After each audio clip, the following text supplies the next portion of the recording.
So welcome to our Performance Management Masterclass series. This is the second in this series. For those of you who are enjoying this series but have missed the ones that we've had prior to this, we have done an Employment Rights Act Masterclass, and we've also done a Termination Masterclass series. Those are available within our e-learning platform and also on demand. So if you would like to replay any of those, if you think you've missed a session, please don't hesitate to drop the team an email. So our contact details will be available in the chat. There's various links that you can push on as we go through the session. So please don't hesitate to let us know if you do want any of those sessions that you've missed. So this is our second in our 4-part performance management series. And today we are doing modern appraisals and performance reviews.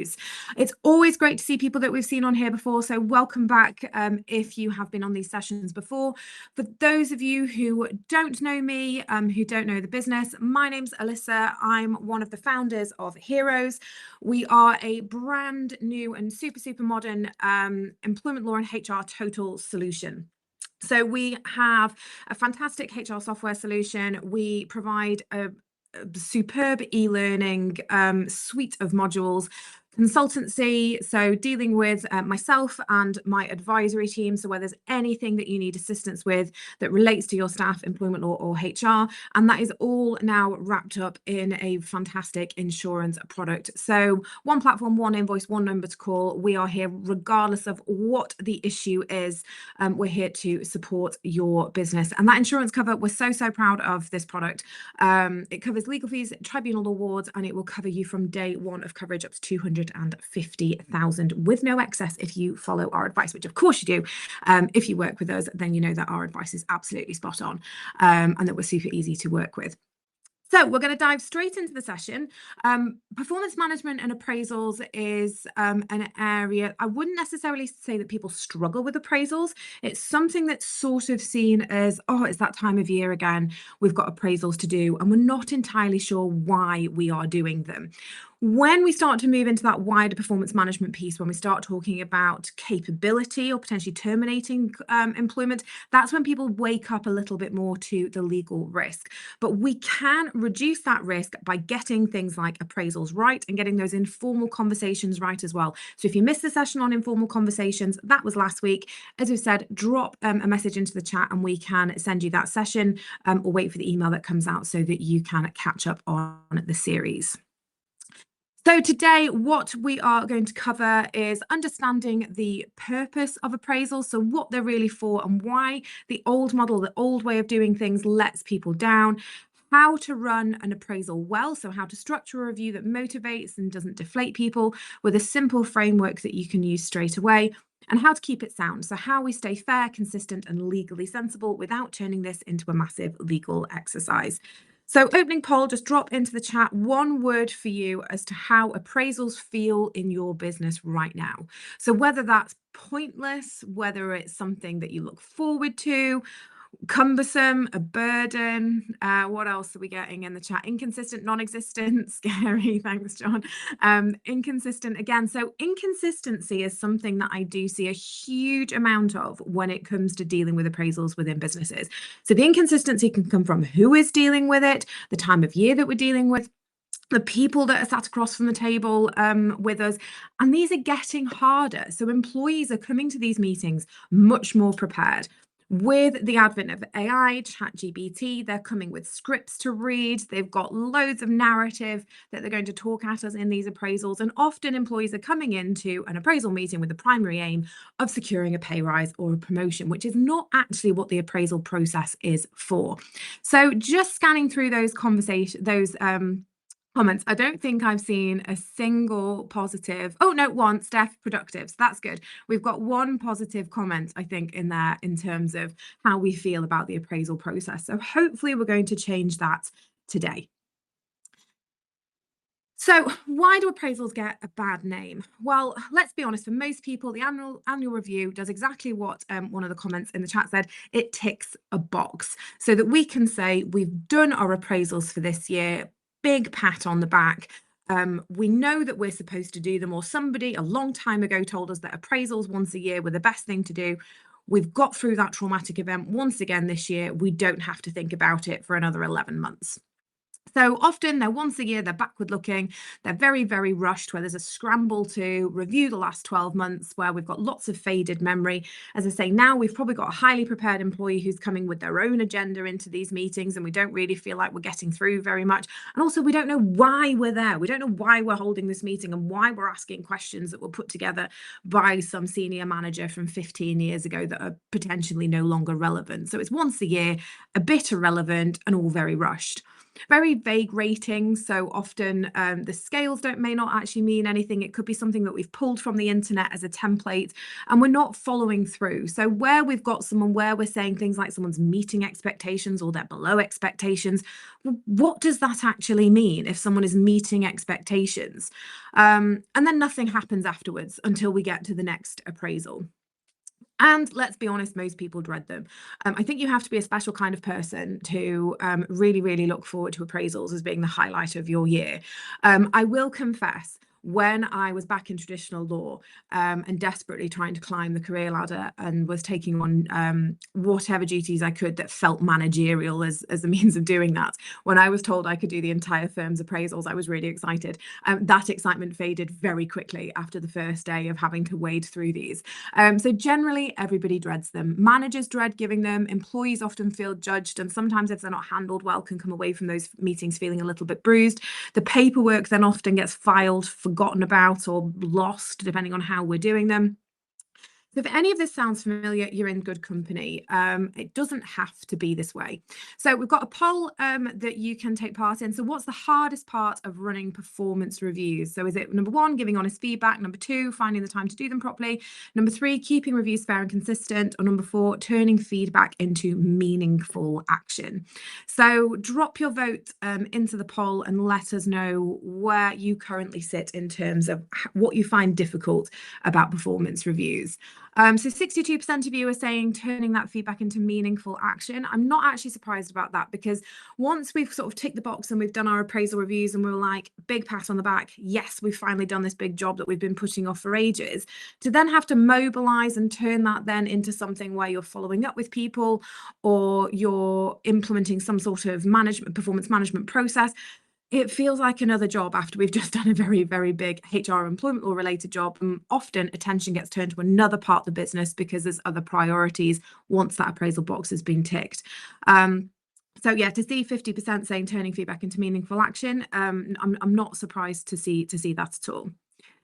So what should a modern appraisal actually be for? So let's reframe this. Let's talk about this in a different way. So done well, an appraisal should be one of the most valuable conversations that a manager and an employee can have.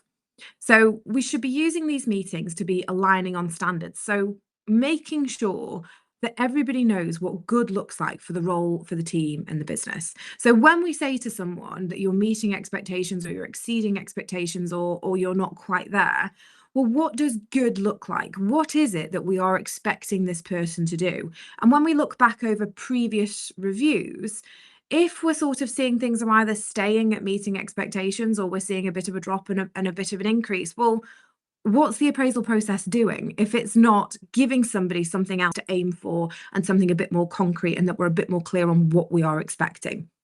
But making sure that our standards are clearly set. And this might be something that we even do in advance of the appraisal meeting. So if we're asking people to rank themselves, to rate themselves, do some reflection before that meeting and pre-complete some paperwork before they come into that appraisal meeting so that we're ready to discuss it, making sure that they understand what they're being measured against is super important.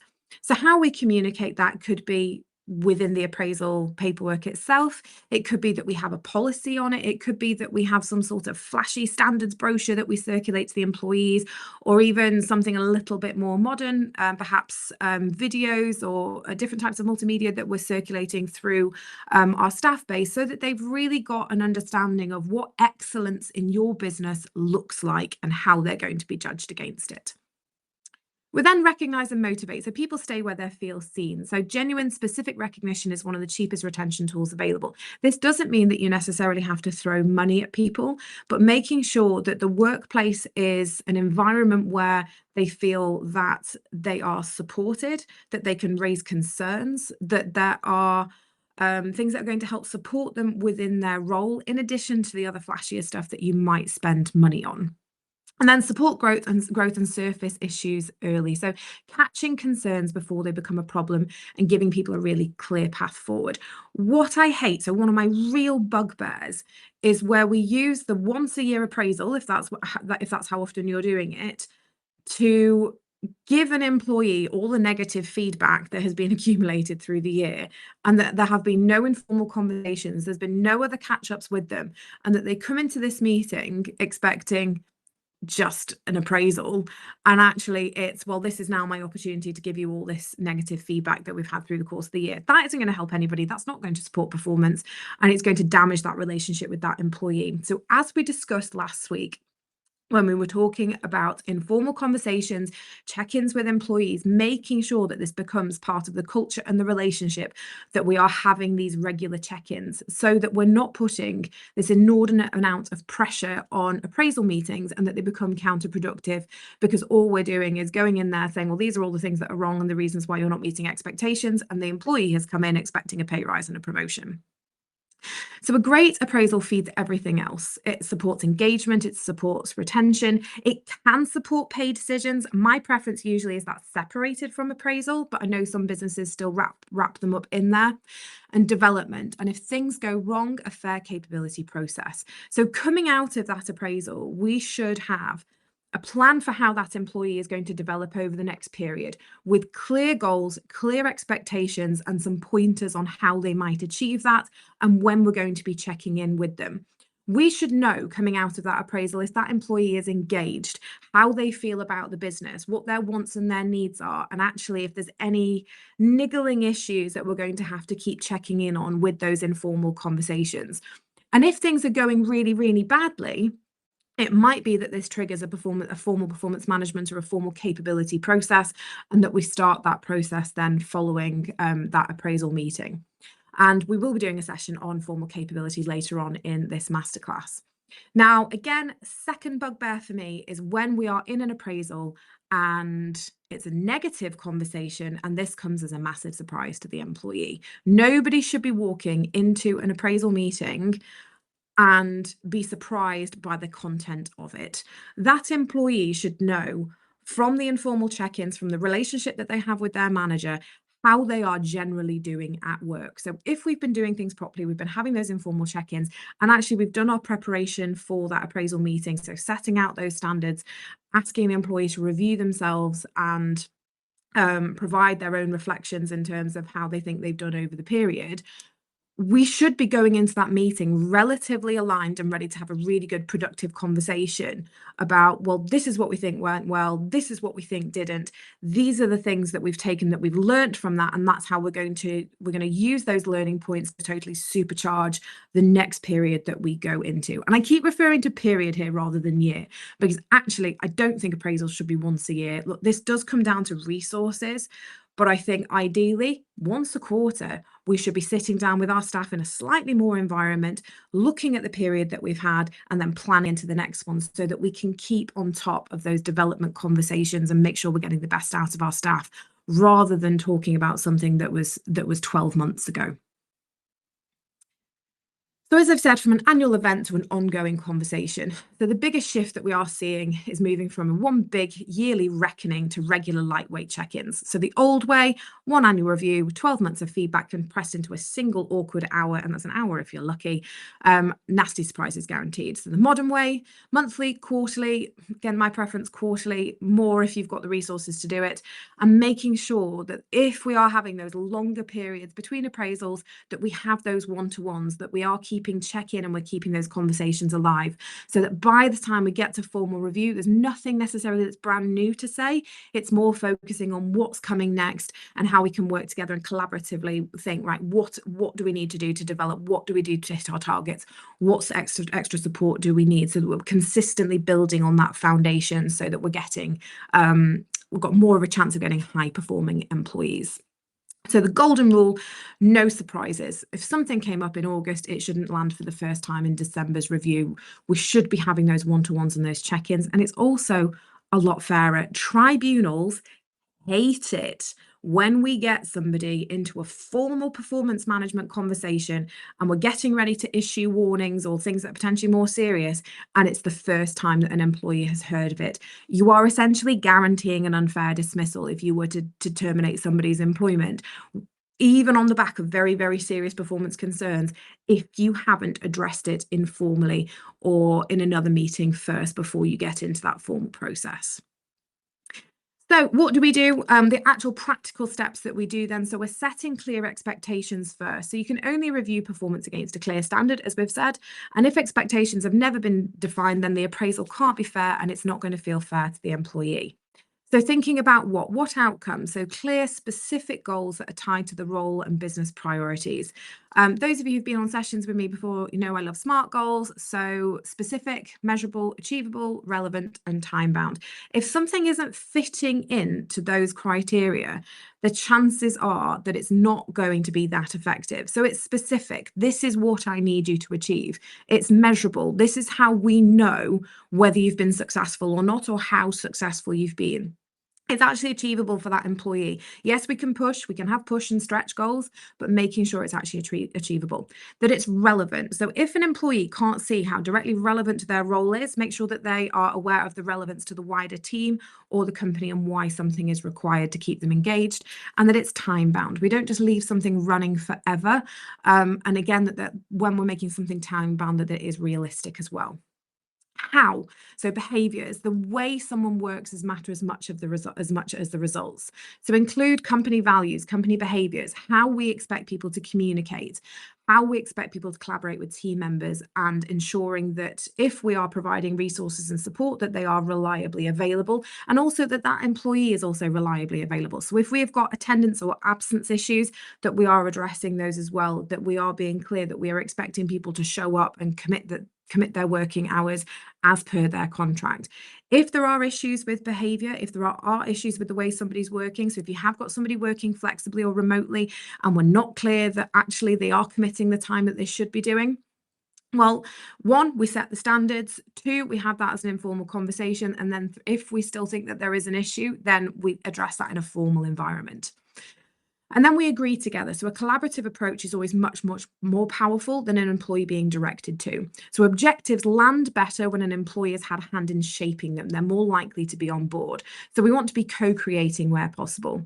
So if we haven't got that clear standard at the start, we're never going to have a credible review at the end. So it's all about how we get started.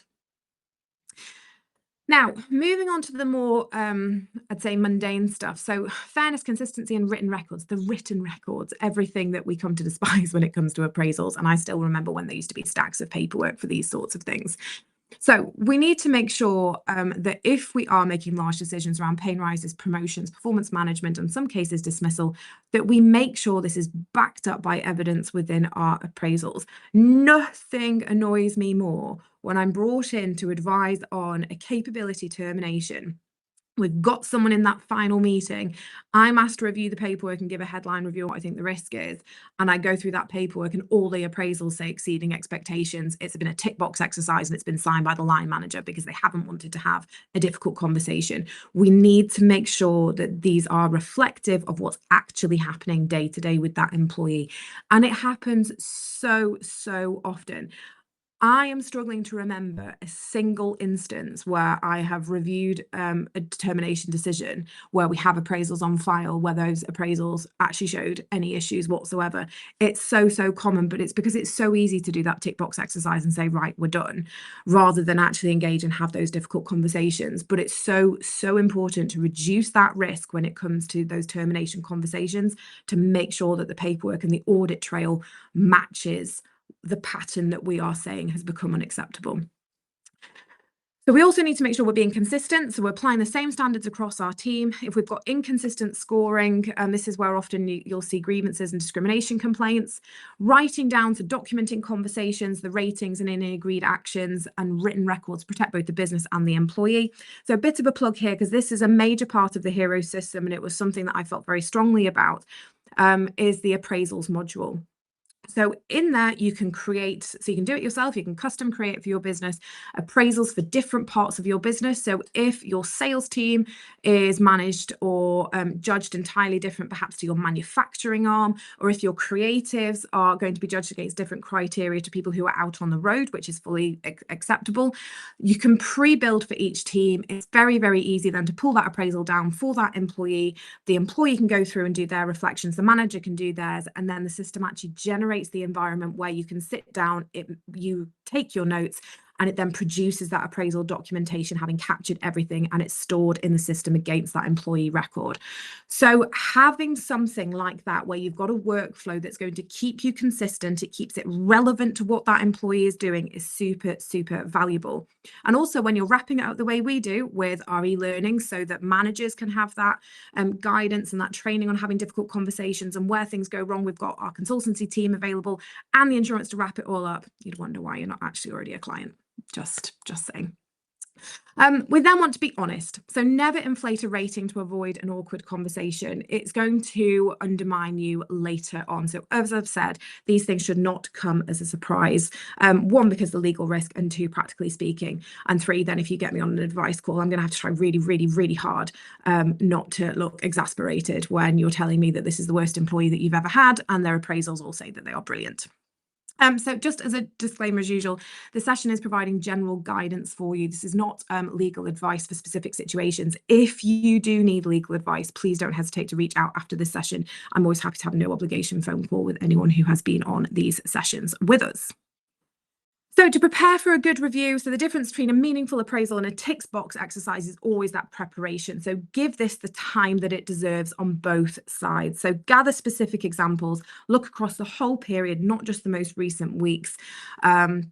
Recency bias is often the most common appraisal mistake, where we're only looking at the last couple of weeks rather than the whole period. Review previous goals, see if they're still relevant, see if they've been met. Do we need to reissue them? Is any further support required? Celebrate the achievements and take the learning points from those where they haven't been achieved. Invite self-reflection, so having that employee prepare for that meeting so that they can also prepare with what their thoughts and feelings were, whether they think they've met the goals, whether they think their goals are achievable, and what else they might need. And make sure that we are booking uninterrupted time, a quiet space. Try and avoid with back-to-back meetings, because then you can tell when people are visibly trying to rush through a meeting, and it's not always a great environment then if an employee feels that they're not a priority. So a simple structure: reflect, recognize, and refocus. So a simple framework that's easy to remember and works for almost any review conversation. So reflect, look back together, what happened, what went well, and why was it difficult, and make it a shared exploration, not a performance report. Recognize, so name strengths and wins, and be genuine with this. Vague praise like "you did well" doesn't help anybody. Whereas if we're specific, so the way you handled this client feedback and that end result, which was attributable to that, was really great, the business really appreciated it, is much better than "well done." And refocus, so agree what the next period is going to look like, your goals, development and actions, and the support that you're going to provide. So end forward looking and not backwards looking. So make feedback actually land. So feedback's something that I do when I do the coaching with people who are preparing to go from senior management into director level, or with solicitors when I work with senior associates who are going into partnership.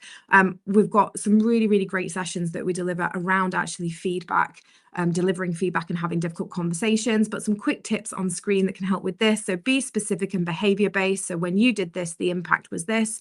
Use real examples. Make sure that we can have a dialogue as well. So how do you feel it went, or why do you feel this was successful, to make sure that it's also not a fluke. And praise the specifics, as I've just said. And when we are raising concerns, we want to make sure that we are direct but compassionate. So we can have a direct conversation, but there's no reason for us to be aggressive or overly mean about it. We also want to make sure we don't bury the message. Avoid personality-based feedback. So saying something like "you're so disorganized." We want to give an example of actually what poor behavior is and what its impact is. Hollow feedback sandwiches also dilute honest messages. Vague praise that just feels like filler, or saving up all the negatives for an annual review, again, doesn't help anybody.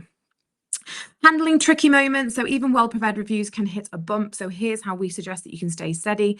So where you've got a disagreement over a rating, don't get pulled into an argument. You can acknowledge their view, return to specific evidence and explain your reasoning calmly. Ultimately, the judgment that you give is the judgment that you're going to give, but you need to make sure that it is evidence-based and that you've made an attempt to bring the employee along with you. You don't have to agree, but you've got to be fair and you've got to be consistent. Emotional reactions, so pause, give people space. If someone needs to step out of a room or you need to step out of a room, again, I think I said this on the last session, never send someone crying out into a corridor. You should step out of the room and give them a private moment if someone is very emotional. You can name an emotion, so I can see this has landed hard. Do you want a few minutes? Actually, calling someone emotional never goes down very well. I'd recommend that you don't. And continuing to push when someone is upset rarely achieves anything useful. Brains get very, very foggy. It's hard to formulate thoughts and to be clear in what we're saying if someone is doing everything that they can possibly can to avoid becoming overly emotional. A defensive response, so stay curious and not combative. So help me understand your thinking, help me understand where you're coming from. Can you give me some examples as to why that is your position is more productive than just saying to somebody that you don't agree with them. So you don't have to resolve everything in one sitting. If a meeting does become too much, you can adjourn and pick up at a later date. So ratings, scores and pay, handle these with care. So ratings are useful tools, but they need to be applied consistently, transparently, and you need to understand the ratings. You need to understand what fits into what category. So if your business needs perhaps a crib sheet over the sorts of behaviors that fit into certain ratings, that should be done well in advance of the appraisal meeting. And I would strongly suggest that you do that so that the managers are applying these correctly. So keep criteria clear and consistent. So every manager rating, the same role should be working to the same standard, and ensure that sessions are calibrated across a team. So it might be that we're spot checking, it might be that we sit in occasionally on appraisals so that we can make sure that managers, if we're having managers do them, that they are being done consistently, because it could be that managers need training on this sort of stuff. So do check out our e-learning library when it comes to this sort of stuff. If you think you need a bit more intensive help, then it's something that I'm perfectly prepared to come out on site and do training with management teams on how we implement this sort of thing. Be transparent about the pay link. So if the appraisal feeds into pay or bonus decisions, say so up front. Don't let the employees discover the link by accident, and separate conversations where needed. And that is my preference, is that we separate pay. Otherwise, it totally dominates the conversation and development actually gets lost, because all an employee is thinking about is that whether they're going to be getting their pay rise or not. So quick worked example. So meet Alex. In this situation, Alex has rated himself excellent. You think they're solid but inconsistent, strong delivery in key areas, but 2 significant commitments were missed, and Alex is expecting a top score and a pay rise. So open with genuine recognition. Alex, I want to start with the real strengths here. Your delivery on X and Y was genuinely impressive. So start warm and specific, then introduce the evidence honestly. There are a couple of commitments I want to talk through together: the deadline on Z and the client handover in September. They were an issue, and we need to talk through what happened here and what learning points we can take from it so that we can work on your development and so that we can avoid this from happening again. So we're specific, calm, and we're factual. Separate rating from pay question. So say at the beginning that the rating is on merits first, and then discuss when pay outcomes will be dealt with and why, and then refocus forward. So what excellent would look like in the next period, and these are the specifics of what you need to do to achieve that. So we're giving something that's goal orientated, and let's agree on what that means for you. So it keeps Alex motivated and clear on the path to that excellent rating. So make it stick, the follow through. One of the biggest failures with appraisals is we don't follow through. We've done the appraisal meeting, we tick the box, patted ourselves on the back, and then we forget about it till next year. So confirm in writing, schedule the next check-in, and then actually revisit it. So make sure in those one-to-ones and the check-ins that we are reviewing what goals have been set and making sure that people are still on track. Common pitfalls to avoid: only doing it once a year, vague feedback, inconsistency across different people, recency bias, so we're only reviewing over the last few weeks, inflating ratings so that we're avoiding difficult conversations and giving higher scores so that everybody leaves feeling fantastic coming out of a meeting despite the fact that it's not deserved, and we're not keeping a written record. So quick recap, so things to take away from this session. It's a conversation, not a verdict. So appraisal should be a two-way dialogue, not a judgment delivered from on high. Yes, there will be an outcome. Yes, there will be a rating, but that should come following the meeting.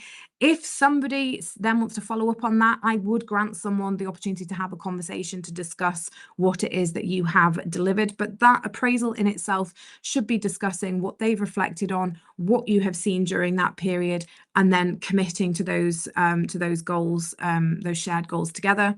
No surprises. Feedback is all year, and then a formal review that feels like a natural milestone. Check-ins first, and no nasty shocks. They should be fair, consistent, written down, which if you're using our system won't be an issue, and if you're using our unified product, will mean that you're wrapped up in all that protection, and you've got the support of our wonderful team as well, and your managers are going to be consistently trained. So how can we help? As we've said at the beginning, we've now got our unified products. So we've got software, we've got consultancy, we've got e-learning. It's all wrapped up in our wonderful insurance products so that we can look after you, so you can get on with the business of managing your business. If you are in-house HR, it means that we can support you at a strategic level, so you can escalate any legal crises to us, and we can essentially be your HR best friend so that you can get the best out of your role. If you're a HR consultant, we are also happy to be a secret from your clients. So people do white label our solution, and we do support external and professional HR teams in their delivery every single day. So regardless of where you work in HR, what your role is, whether you are senior manager, whether you're a director, whether you're running your own business, we are here to help.